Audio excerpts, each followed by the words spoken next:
안녕하세요. 하나님의 말씀을 배달합니다. 요기요교회 박인성 목사입니다. 오늘 묵상할 본문은 욥기 16장 18절에서 17장 5절까지의 말씀인데요. 제가 19절 한 구절을 봉독하고 함께 묵상하도록 하겠습니다. 지금 나의 증인이 하늘에 계시고 나의 중보자가 높은 데에 계시니라. 오늘도 욥의 탄식이 이어지고 있습니다. 다시 친구들의 위로를 뒤로 한 채 오직 하나님만을 바라보고 긍휼을 구하고 있습니다. 그런데 욥은 얼마나 간절했는지 친구들이 아닌 땅을 의인화해서 땅에게 말을 걸어 말합니다. 18절입니다. 땅아, 내 피를 가리지 말라. 나의 부르짖음이 쉴 자리를 잡지 못하게 하라.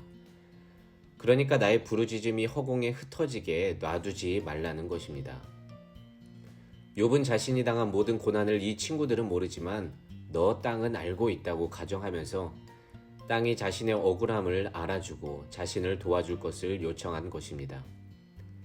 이 안타깝고 간절한 마음이 느껴지십니까? 자신의 하소연을 사람이 아닌 사물에게 한다는 것, 하나님도 자신을 외면한 것 같은 고독 속에서 이루어지고 있는 욥의 처절한 외침입니다. 그리고 말합니다. 19절입니다. 지금 나의 증인은 하늘에 계시고 나의 중보자가 높은 곳에 계신다. 그런데 이 욥의 탄식을 잘 살펴보면 양가적인 것을 알 수 있습니다. 분명 자신의 고통을 하나님이 주셨다고 계속해서 말하고 있지만 결국 나를 또 변호해 주시고 중보해 주실 분은 하나님밖에 없다는 것을 말하는 것입니다. 물론 이는 모순된 모습 같지만 그는 끝까지 하나님이 자신의 편임을 믿고 있는 것입니다. 우리는 종종 하나님을 오해합니다. 하나님을 오해한다는 것은 무슨 말이냐 하면 하나님을 우리의 입장에서 단 한 가지의 모습만 갖고 있을 거라는 생각입니다. 특히 우리가 원하는 하나님은 은혜의 하나님, 사랑의 하나님, 그래서 언제든지 내가 간구하면 들어주시고 고쳐주시는 그런 하나님만을 원하고 그런 하나님만이 진정한 하나님이라고 생각한다는 것이죠. 하지만 하나님은 그런 하나님으로만 머물러 있지 않습니다. 성경을 보면 지금 욥처럼 하나님은 은혜와 사랑의 존재이기도 하지만 이렇게 간구하는데도 모습을 감춘 채 숨어 계시는 하나님처럼 느껴질 때가 참 많습니다. 그런데 이 숨어 계신다고 생각하는 것도 전적인 우리 인간의 입장이지 숨어 계신다고 해서 또 하나님이 아닌 것은 아닙니다. 이사야 45장 15절에는요 이렇게 기록되어 있습니다. 구원자 이스라엘의 하나님이여 진실로 주는 스스로 숨어 계시는 하나님이시니이다. 종교개혁자 루터의 고민이기도 했던 이 숨어 계시는 하나님은 지금의 욥에게도 그리고 현재를 살아가는 우리에게도 고민되는 하나님의 모습입니다. 하지만 루터도 그랬듯이 이런 부정적인 하나님의 이미지 속에서는 주님의 긍정이 있습니다. 불의 속에 의의가, 고통 속에 기쁨이, 십자가 속에 영광이 있는 것처럼 말입니다. 단지 우리는 그런 보이지 않는 하나님을 믿고 인내하는 것이 쉽지 않기 때문에 힘듭니다. 그래서 팡세의 저자 파스칼은 그런 하나님의 존재를 이렇게 표현했습니다. 대낮에 빛을 찾고 바다에서 물을 찾듯이 신을 찾을 수 없다.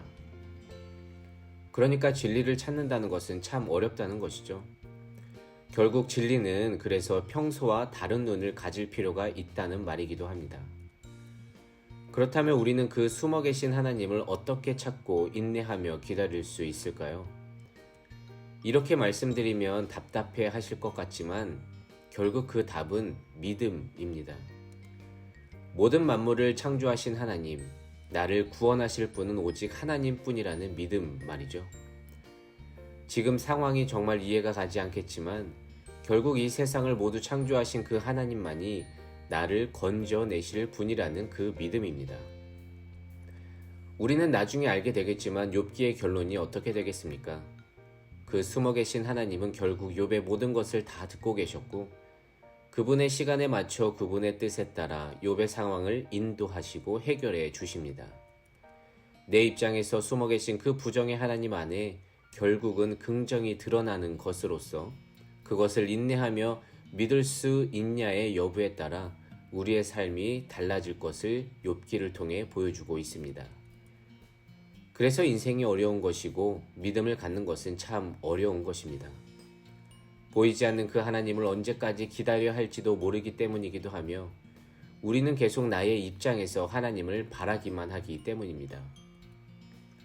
그래도 하나님은 하나님이라는 것을 꼭 잊지 말고 그 숨어 계신 하나님 때문에 지금의 상황을 포기하지 말고 결국의 모든 문제들도 하나님이 해결해 주실 수밖에 없다는 그 믿음을 갖고 지금 주어진 인생을 부디 인내함으로 살아내기를 소망합니다. 그래서 오늘은 이렇게 기도하길 원합니다.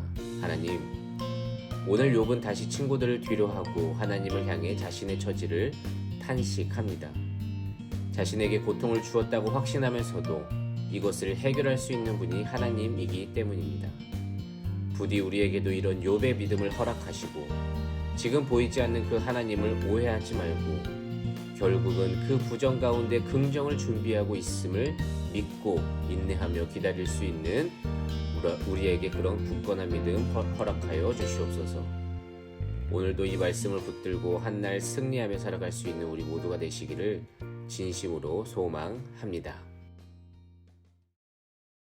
기도하겠습니다. 이 세상의 모든 청년의 인생을 사랑하시는 하나님 감사합니다. 오늘 땅을 향해 한탄하며 숨어 계신 하나님을 향해 구원을 외치는 욥을 보며 나를 돌아봅니다. 우리가 원하는 사랑의 하나님, 치유의 하나님, 응답 주시고 문제를 주시는 하나님만을 바라기 때문에 내 눈앞에서 하나님이 보이지 않으면 하나님을 부정하고 그렇게 신앙이 약해질 때가 있습니다. 그러나 하나님은 우리 눈에 보이지 않는다고 해서 하나님이 아닌 것이 아닙니다. 또한 부정적으로 보이는 이때에도 항상 하나님은 선을 행하시고 있으며 그것을 믿고 있느냐 아니냐에 따라 그 은혜를 누릴 수 있음을 알게 됩니다. 그래서 하나님, 내 눈에 숨어 계실지라도 그 하나님이 나를 창조하시고 구원해 주실 분으로 받아들이고 그렇게 주를 인내하며 기다릴 수 있는 믿음 허락하여 주시옵소서. 감사드리며 예수님의 이름으로 기도드립니다. 아멘.